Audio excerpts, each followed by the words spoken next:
कल एक बार फिर से पूरा भारत मानो कुछ साल पीछे चला गया, क्योंकि कल फिर से उनको उनके कप्तान विराट कोहली कप्तानी करते हुए देखने को मिल रहे थे। अब कल के मैच पता नहीं कि आप आरसीबी को सपोर्ट कर रहे थे या फिर शायद आप पंजाब को सपोर्ट कर रहे थे या फिर आप इन दोनों में से किसी को भी सपोर्ट नहीं कर रहे थे, लेकिन उसके बावजूद भी जब आपको यह पता चला होगा कि आज के मैच में विराट कोहली कैप्टेंसी कर रहे हैं तो कहीं ना कहीं आपको भी नॉस्टैल्जिया जरूर फील हुआ होगा।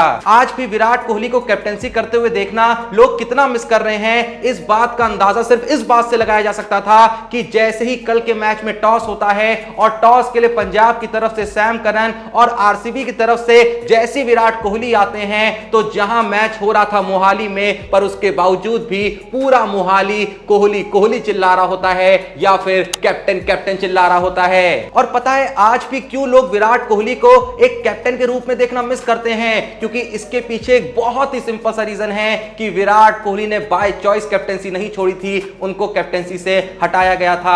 हां ये सच है कि आरसीबी की कैप्टेंसी उन्होंने बाय चॉइस जरूर छोड़ी थी, लेकिन फिर भी लोग जब कल उन्हें आरसीबी की कैप्टेंसी करते हुए देख रहे थे तो लोगों को याद आ रहा था कि यार यही बंदा था जो हमारी इंडियन टीम की कैप्टेंसी करता था, लेकिन कुछ इतनी गंदी पॉलिटिक्स खेली गई कि इसको वहां से हटा दिया गया, जबकि इसने कुछ बहुत गलत नहीं करा था। ये टेस्ट का one of the best captain था इंडिया का, लेकिन जब खेल खेला गया तो इसने एक एक करके सभी फॉर्मेट से कहा कि अब मैं कैप्टेंसी नहीं कर सकता। और अगर आपने कल के दिन आरसीबी वर्सेस पंजाब का मैच पूरा का पूरा लाइव देखा होगा तो आपने भी ये नोटिस करा होगा कि विराट कोहली के अंदर एक अलग ही एनर्जी नजर आ रही थी। साफ साफ पता चल रहा था कि विराट कोहली उस प्रोसेस को बहुत ज्यादा एंजॉय कर रहे हैं, जिससे फिर से समझ में आता है कि वो कभी कैप्टेंसी छोड़ना ही नहीं चाहते थे। वो तो उस प्रोसेस को बहुत ज्यादा एंजॉय कर रहे थे, जबकि कैप्टेंसी एक ऐसी जिम्मेदारी है जिससे लोग अक्सर पीछा छुड़ाना चाहते हैं, लेकिन विराट कोहली उसको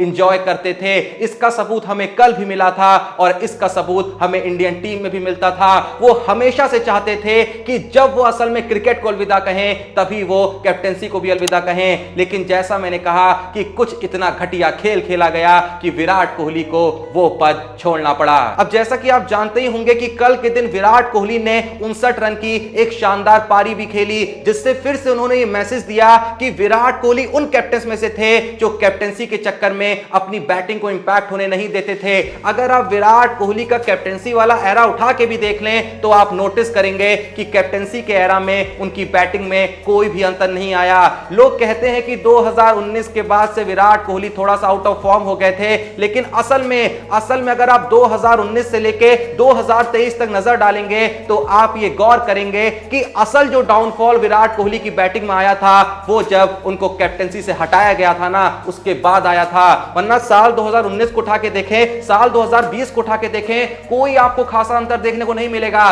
सिवाय उसके कि उनकी सेंचुरी नहीं आई थी, लेकिन उनकी जो एवरेज चल रही थी वो हमेशा 55-60 की चलती रहती थी। लेकिन जब उनके साथ वो घटिया खेल खेला गया उसके बाद असल में उनकी बैटिंग में इंपैक्ट आने लगा, क्योंकि असल में वो एक बहुत बड़े डिप्रेशन से जूझने लगे, जिसके बारे में खुद विराट कोहली कई बार बता चुके हैं। और जहां बात कल के मैच की भी आती है तो जैसा मैंने कहा कि अगर आपने कल का मैच लाइव देखा होगा तो आपने ये साफ साफ नोटिस करा होगा कि विराट कोहली क्या एक नंबर की कप्तानी कर रहे थे। जिस तरीके के वो डिसीजन ले रहे थे ऐसा लगा कि उनके अंदर का जो कैप्टन है वो कभी मरा ही नहीं। अगर आपने मैच को लाइव देखा होगा, जो कि मैं बार बार कह रहा हूं, तो आपने नोटिस करा होगा जिस तरीके से वहां पे विराट कोहली डिसीजन ले रहे थे, जो बाउंड्री में फैफ डु प्लेसिस बैठे थे, जो कि असल में आरसीबी के परमानेंट कैप्टन है समय, वो भी बार बार ताली बजाने पे मजबूर हो जा रहे थे। लेकिन अब सुनो सबसे चौंकाने वाली बात, क्या तुमने सोचा जब कल के दिन फैफ डु प्लेसिस आरसीबी की कैप्टनसी नहीं कर रहे थे तो विराट कोहली को कैप्टन क्यों बनाया गया, जबकि विराट कोहली आरसीबी के वाइस कैप्टन भी नहीं है? और इसके पीछे जो जवाब है आप सुन के चौंक जाएंगे। पर वो देखने से पहले देखो भाई, इससे पहले कि हम कुछ और बात करें, सबसे पहले हम बात कर लेते हैं आपके फायदे की। कि अगर आप हमारे चैनल पे पहली बार आए हो और बल्लेबाजी ऐप आपने अभी तक डाउनलोड नहीं किया है तो नीचे दिए गए लिंक से जल्दी से डाउनलोड कर लेना, क्योंकि यहां मिलते हैं सबसे बेहतरीन ऑफर। जो मेरे भाई फर्स्ट टाइम डिपॉजिट करेंगे बल्लेबाजी पे उनके लिए है एक बहुत ही धमाकेदार ऑफर। यूज करो कोड IPL5 और इसको यूज करते ही मिलेगा 5% का extra real cash on minimum deposit of 100 and maximum of 10,000। और ये जो है तुम एक ही बार यूज कर सकते हो। और हाँ भाइयों, बस यही नहीं है, क्योंकि फर्स्ट टाइम डिपॉजिटर के लिए एक और कोड है IPLFTD on minimum deposit of 1800। इसको यूज करते ही आप पाओगे 99 मेगा लीग की फ्री टिकट। अब आते हैं मेन बात पे जिसका तुम लोग सब इंतजार कर रहे थे। अब आ गया है समय, बनाओ अपनी टीम बल्लेबाजी पे, दिखाओ अपना फैंटेसी का जादू, क्योंकि बल्लेबाजी लाया है 39 रुपए में 5 लाख की मेगा लीग। और यही नहीं, संडे 7:30 बजे यानी कि केकेआर और चेन्नई वाले मैच में बल्लेबाजी चलाएगा 1 लाख का फ्री रोल, मतलब बिल्कुल फ्री में 1 लाख रुपए जीतने का मौका। बाकी इनका प्रेडिक्टर फीचर तो है ही, जहां पे आपको बस यस या नो करना और अंधा पैसा छापना है। अब कल के मैच का क्वेश्चन क्या है, क्या जो चेन्नई है वो हैदराबाद से जीतेगा? दूसरा क्वेश्चन क्या है, क्या जो चेन्नई है वो पहले 3 ओवर में 27 या उससे ज्यादा रन मारेगा? तो पहले क्वेश्चन में मैंने यस कर दिया है, दूसरे पे नो कर दिया है। आप क्या करने वाले हो कमेंट में जरूर बताना। और हाँ भाई, बल्लेबाजी लेकर आया है इन्फ्लुएंसर्स का दंगल, जिसमें हो इन्फ्लुएंसर्स की टीम का कंपटीशन। तो फिर जाओ और अपनी फेवरेट फैंटेसी टीम को सपोर्ट करो, बिट्स लगाओ और प्रेडिक्शन करो, और इसमें भी ढेर सारा पैसा कमाओ। तो भाई जब इतना कुछ एक जगह पे मिल रहा है तो किस चीज का वेट कर रहे हो? भाई मेरी बात विश्वास मत करो, खुद जाओ डिस्क्रिप्शन और पिन में दिए हुए लिंक से बल्लेबाजी ऐप को चेकआउट करो और खूब सारा पैसा कमाओ। तो वापस चलें अपनी स्टोरी पे। जैसा मैं कह रहा था कि कल के दिन असल में जब विराट कोहली कैप्टेंसी कर रहे थे, क्या किसी ने सोचा कि विराट कोहली को आज कैप्टन क्यों बनाया गया? क्योंकि विराट कोहली आरसीबी के वाइस कैप्टन नहीं है। आरसीबी के जो वाइस कैप्टन हैं वो हैं ग्लेन मैक्सवेल। अगर आपको हाल ही में हुआ आरसीबी वर्सेस सीएसके का मैच याद होगा तो आपको यह भी याद होगा कि जब सीएसके की बैटिंग चल रही थी तो आखिरी के कुछ ओवरों में फैफ डु प्लेसिस मैदान पे मौजूद नहीं थे और उस वक्त पे ग्लेन मैक्सवेल आरसीबी की कप्तानी कर रहे थे। लेकिन उसके बावजूद भी जब अगले मैच में यह बात सामने आती है कि आज के मैच में फैफ डु प्लेसिस असल में कप्तानी ही नहीं करेंगे और यहां पे आरसीबी को एक अपना फुल टाइम कैप्टन घोषित करना होगा इस मैच के लिए, तो चॉइस असल में ग्लेन मैक्सवेल को नहीं रखा गया, चॉइस ली गई विराट कोहली की। क्योंकि सब जानते थे कि जब विराट कोहली आपके पास पड़े हो तो ग्लेन मैक्सवेल से कप्तानी क्यों करवाने का। पर यहीं पे उठती है सबसे कमाल की बात, और वो कमाल की बात यह है कि जब आरसीबी वालों ने विराट कोहली को यह बताया होगा कि आज के मैच में फैफ डु प्लेसिस कैप्टेंसी नहीं करेंगे, अब भले ही वाइस कैप्टन मैक्सवेल हैं लेकिन आज के मैच में कैप्टेंसी आपको करनी होगी। और जैसा कि हमने देखा विराट कोहली कैप्टन बन भी गए, लेकिन यहां पे मेन बात यह है कि विराट कोहली कैप्टन बनने के लिए एग्री हो गए। यानी कि विराट कोहली ने जो कैप्टेंसी छोड़ी थी वो कभी छोड़ना नहीं चाहते थे। मैं आरसीबी की बात नहीं कर रहा हूं, मैं ओवरऑल बात कर रहा हूं कि विराट कोहली हमेशा से कैप्टन रहना चाहते थे। लेकिन उसके बावजूद भी सवाल यह उठता है कि जब बार बार इंडियन टीम में कैप्टन चेंज होते रहे, अगर आप स्टैट्स उठा के देखें 2022 में इंडियन टीम ने अपने 9 कैप्टनों को उतारा है। अलग अलग सीरीज में कभी कोई इंजर्ड होता था, कभी कोई रेस्ट करता था, तो पूरे 9 कैप्टन 2022 में इंडिया ने उतारे, लेकिन एक बार भी उन्होंने विराट कोहली के बारे में नहीं सोचा। कल का जो इंसिडेंट है वो ये पूरे तरीके से साफ करता है कि जब इंडियन टीम बार बार अपने कैप्टनों को बदले जा रही थी, अलग अलग टूर पे अलग अलग कैप्टन भेजे जा रही थी, अगर उस वक्त पे उन्होंने विराट कोहली से कहा होता प्लीज आप हमारी कैप्टनसी कर लीजिए, तो शायद विराट कोहली मना नहीं करते। तो इसका मतलब ये साफ होता है कि बीसीसीआई कह ले, सेलेक्टर्स कह ले या कोई भी कह ले, उन्होंने वापस से कभी विराट कोहली को कैप्टन बनने के लिए कहा ही नहीं। और देखो मैं साफ कर दूं कि मुझे इस चीज से कोई भी दिक्कत नहीं है कि रोहित शर्मा इंडियन टीम के कैप्टन हैं। मैं ये नहीं कह रहा हूं कि विराट कोहली को आप तीनों फॉर्मेट में कैप्टन बना देते, क्योंकि मैं तो ये कह रहा हूं कि रोहित शर्मा खुद नहीं चाहते थे कि वो तीनों फॉर्मेट के कैप्टन बने। हमने साफ देखा है कि रोहित शर्मा खुद प्रेशर में आ गए थे कि वो तीनों फॉर्मेट के कैप्टन हैं। वो खुद चाहते थे कि चलो 1-2 फॉर्मेट में मैं कैप्टन बन जाऊं और किसी और फॉर्मेट में कोई और कैप्टन बन जाए। मेरा तो देखो बड़ा ही सिंपल सा लॉजिक था कि विराट कोहली ने भले ही टी20 की कैप्टनसी छोड़ दी, कोई दिक्कत की बात नहीं है, भले ही आपने उनको ओडीआई की कैप्टनसी से हटा दिया, चलो कोई दिक्कत की बात नहीं है, लेकिन आपको विराट कोहली को टेस्ट कैप्टनसी में बनाए रखना चाहिए था। हां जाहिर सी बात है कि विराट कोहली परेशान हो गए थे, जाहिर सी बात है कि विराट कोहली ने अपनी मर्जी से टेस्ट कैप्टनसी छोड़ दी थी क्योंकि ओडीआई में उनके साथ पॉलिटिक्स करी गई थी। लेकिन मुझे लगता है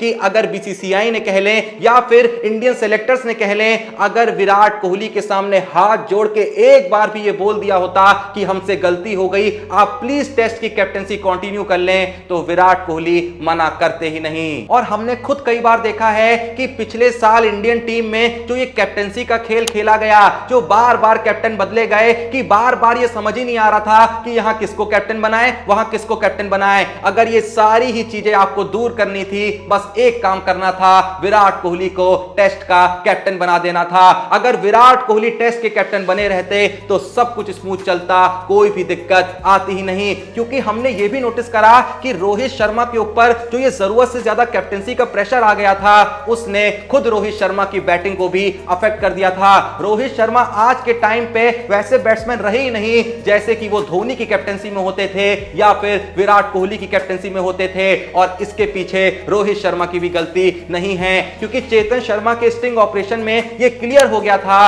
कि रोहित शर्मा का विराट कोहली को कैप्टेंसी से हटाने के पीछे कोई हाथ था ही नहीं। जबकि उस स्टिंग ऑपरेशन में चेतन शर्मा ने यह तक कह दिया था कि जब विराट कोहली का थोड़ा सा बुरा दौर चल रहा था, जब विराट कोहली को लेके ये गंदी पॉलिटिक्स चल रही थी, तो रोहित शर्मा कभी भी विराट कोहली को कैप्टेंसी से हटाने के पीछे थे ही नहीं, कभी भी वो इस गंदे खेल का हिस्सा थे ही नहीं। उन्हें कोई भी दिक्कत नहीं थी कि विराट कोहली उनके कैप्टन बने रहें। लेकिन अब कर भी क्या सकते हैं, जो बीत गया सो बीत गया।